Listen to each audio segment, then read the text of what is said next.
हां विचारा. सर, तुम्हाला काय वाटतं आज कोण जिंकणार? आज PCMC पोलमध्ये कोण जिंकणार? हां मी ज्या लोकांची नावं सांगणार आहे ना ते 90 to 95% तेच लोक जिंकणार. पहिलं नाव आहे ते श्रुती वाकडवरनं, ज्यांनी वाकडमध्ये हवा केली. श्रुती वाकडकर पहिल्यांदा निवडणूक लढवतात, त्या जिंकतील. दुसरं आहे माई ढोरे, ज्या सांगलीमधनं 5व्यांदा जिंकतील. तिसरं आहे सीमाताई साळवे, ज्या यमुनानगर बालाजीनगरवरून 4थ्यांदा जिंकतील.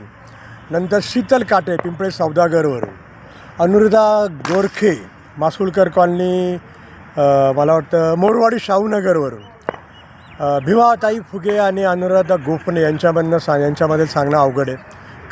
कासरवाडीतून मनीषा लांडे जिंकतील.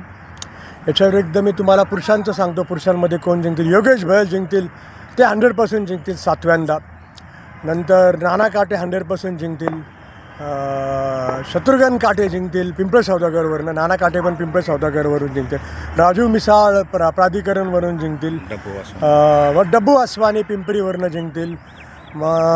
यश साने जिंकतील. यश साने मला वाटतं चिखलीवरून यश साने, साने चौकातून यश साने जिंकतील. मग त्यानंतर अजून राहुल भोसले जिंकतील.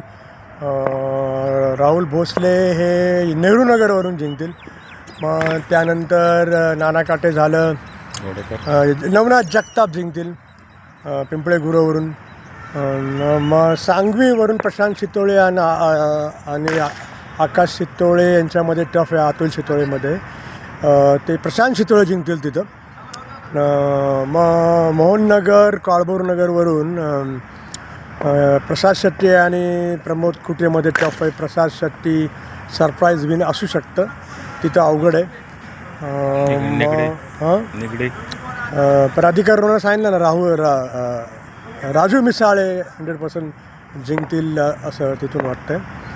पिंपरीवरनं पण मी सांगितलं, पिंपरी सौदागरवरनं सांगितलं, कासरवाडीवरनं सांगितलं. संतुकार जितेंद्र ननावरे आणि सुलक्षनाथ धर यांच्यामध्ये टफ आहे, पण मला असं वाटतं जितेंद्र ननावरे जिंकतील म्हणून. मग आता राहिले कुठले टफ 100%वाले, जालिंदर शिंदे जिंकतील भोसरीवरून.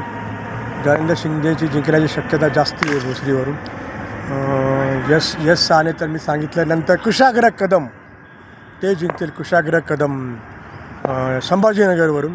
नंतर अप्पा बारनेंचा मुलगा विश्वजित बारणे, तिथं टफ आहे. 3 वे फाईट आहे. जमाबाई बारनेंचा मुलगा पण आहे, पण मला असं वाटतं विश्वजित कदम